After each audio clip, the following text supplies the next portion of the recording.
శ్రీనాథుడిని ఈశ్వరార్చన కళాశీలుడు అంటే శ్రీనాథుడు శివుణ్ణి అర్చిస్తున్న విధానం అంటే ఆ శివుణ్ణి ఆయన మొత్తం దాన్ని తయారు చేయటం, అద్భుతంగా అలంకరించటము, తన్ను తాను గొప్పగా అలంకరించుకోవటము, ఆ దృశ్యమే పరమ కళాశీలత ఈస్థెటిక్గా ఉంటుందంటారు కదా.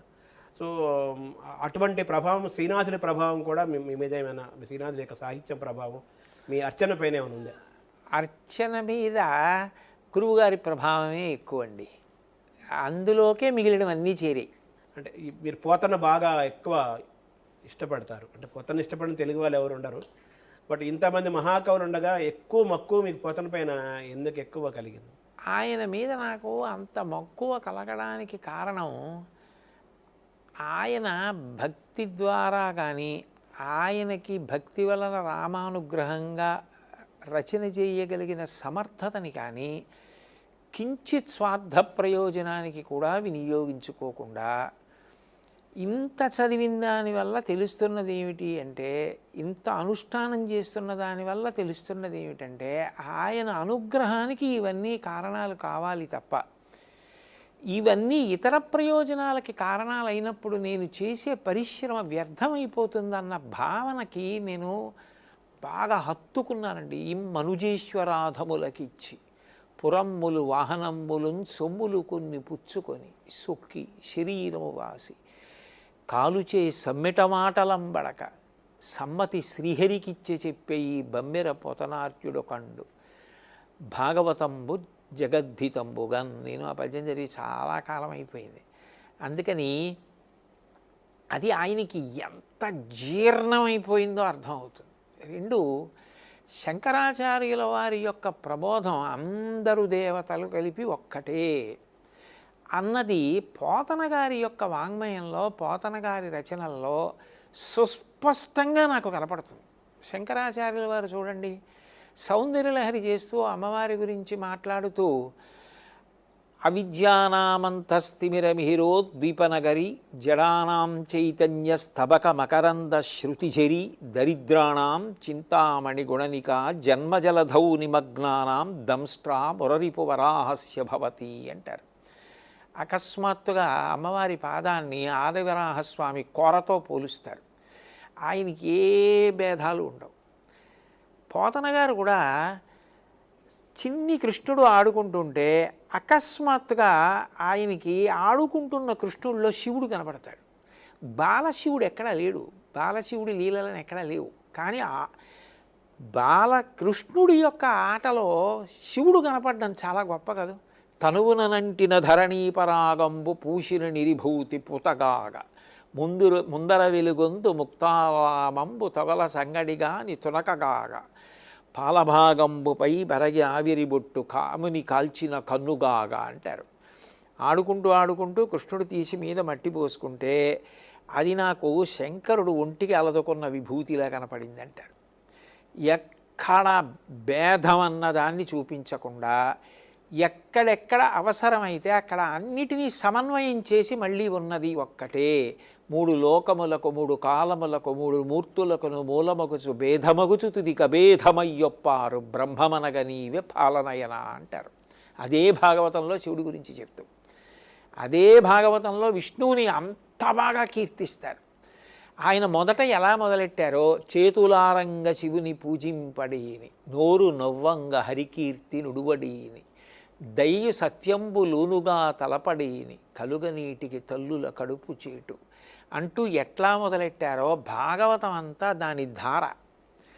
కాబట్టి మహాపురుషులైనటువంటి వారు, జగద్గురువులైన శంకర భగవత్పాదులు ఏ మార్గం చూపించారో అంత గొప్పగానూ సమన్వయం చేసి అలాగే వెళ్ళింది. నిజంగా జీవితంలో అంత నిరాడంబరతకి కట్టుబడిపోయి భగవంతుడి కన్నా ఏ సందర్భంలోనూ ఆయన ఏది కోరుకున్నట్టు నాకు ఆయన జీవిత చరిత్రలో కనపడలా. అందుకే అప్పుడప్పుడు నాకు అనిపిస్తుంది, ఒక్కరోజు పోతన గారిలా బతకగలనా అని అనిపిస్తుంటుంది. నేను యథార్థం చెప్తున్నాను శర్మగారి విషయంలో, ఏమీ నేను గొప్ప కోసం చెప్పట్లా. ఏడాది వద్దు, నెలొద్దు, వారం వద్దు,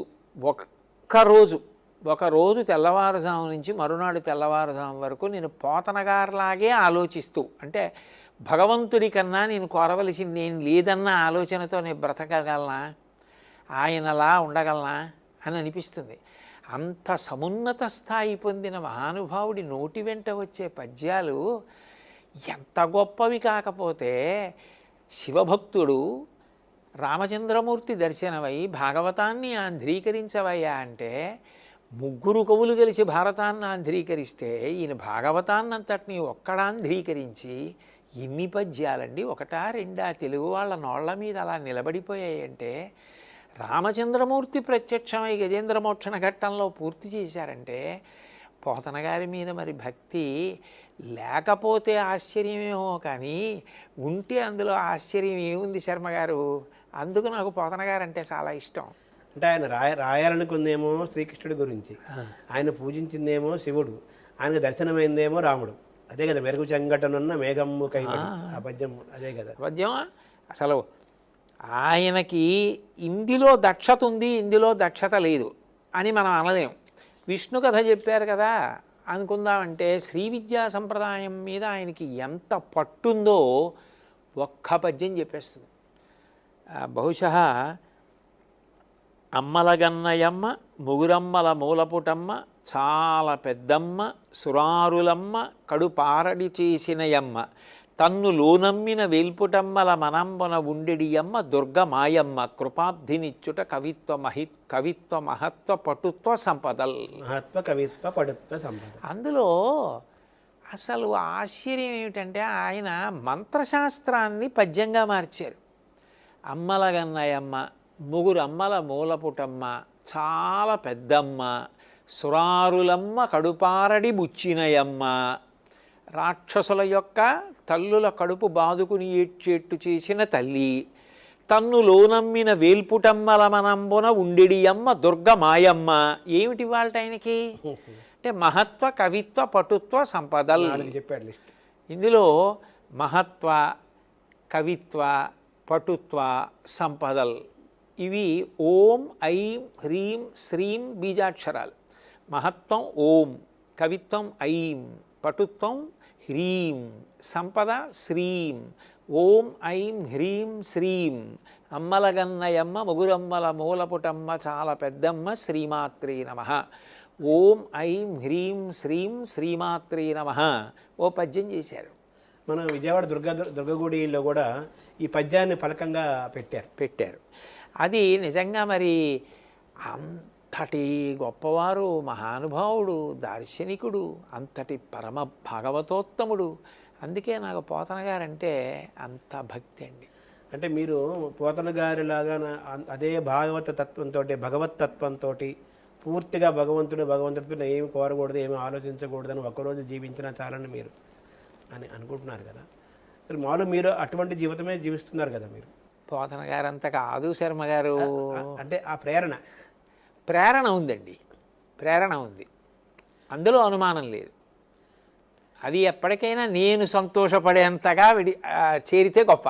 పోతన గారు సంతోషించేంతగా అనండి, మంచి మాట అన్నారు. అదే పోతన గారు సంతోషించేంత. ఇప్పుడు బాలరసాల చాలా పద్యం ఉంది కదా, నేను ఎవరికి కూడా నేను కావ్యకరణ ఎవరికి అమ్మను అన్నారు కదా. సో మీరు కూడా ఇన్ని వేల ప్రవచనాలు చెప్పారు, కొన్ని కోట్లాది మంది మీకు అభిమానులు ఉన్నారు, ప్రపంచమంతా దేశాలు తిరిగారు. ఎక్కడ కూడా మీరు ఒక రూపాయి తీసుకోవడం అనేది లేనే లేదు, అసలు అది లేనే లేదు కదా. దానిపైన పోతన గారి ప్రభావం ఉంది అనుకోవాలి కదా.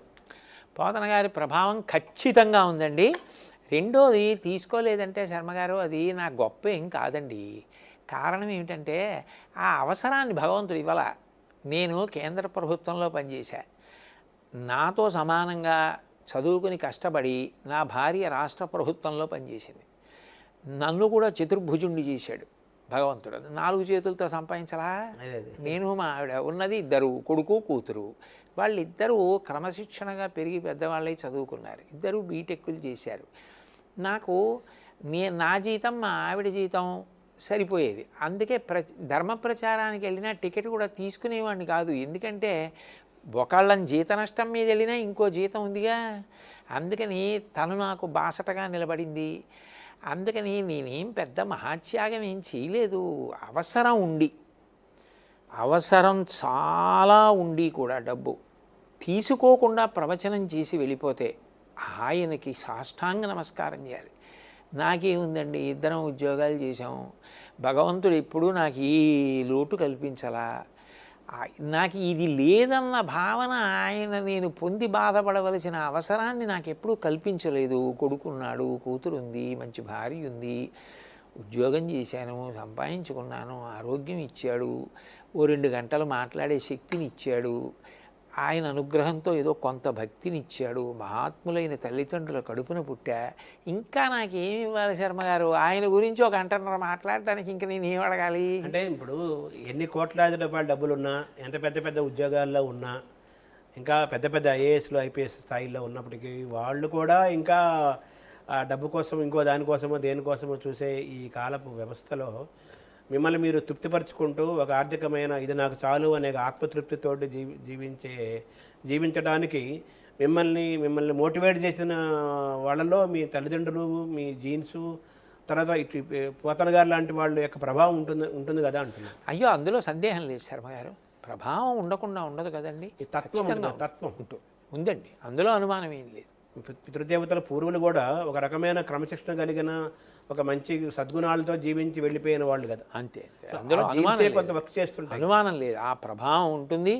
అది తల్లిదండ్రులు, గురువులు, పోతన గారి వంటి మహాపురుషులు వాళ్ళందరి ప్రభావమే కారణమవుతుంది. అంటే ఇప్పుడు ఆ బాధరసాల పద్యం చదువుకుంటే అవును, ఎవరైనా కానీ ఏదైనా డబ్బులు ఇస్తారంటే ఆ పద్యం మీకు గుర్తుకొస్తే మీరు మీ వల్ల కాదు కదా, అది అందులో బంధించి వేస్తుంది కదా. పడుపు కూడు అన్న మాట ఎంత భయంకరంగా ఉంటుందండి, అది మిమ్మల్ని బంధిస్తుంది కదా. అమ్మో, అదే అంటున్నాను. అయితే తీసుకోవడం దోషమని అనలేము, తీసుకోకపోవడం నా విషయంలో త్యాగం అని అనలేము. అంటే ఇది ఎలా చూడాలంటే ఇది తృప్తి అంటాం కదా. అంతే, మంచి మాట, తృప్తి. అంటే నాకు ఇది సరిపోతుంది, నాకు జీవితానికి సరిపోతుంది అని ఒక తృప్తి మీకు ఒక శక్తిని. అంతే అంతే అంతే, ఆ తృప్తినిచ్చిన శక్తితోటి మిమ్మల్ని మీరు ఆత్మగౌరవంగా, ఆత్మానందంగా మీరు ఉంటున్నారు. అవును, ఇన్ని రచనలు ఎప్పుడు చదివారు మీరు? అది నాకు ఆశ్చర్యంగా ఉంది. అందరూ ఆశ్చర్యపోయేంతగా నాకు నిజంగా జ్ఞాపకం ఉండి చెప్పేని వాడిని అయితే నేను సార్థక్యం పొందిన వాడిని సంతోషిస్తాను శర్మగారు. అంతకన్నా ఇది జ్ఞాపకం పెట్టుకోవడానికి నేను ఈ సాధన చేశానని చెప్పడానికి నా దగ్గర ఏం లేదు.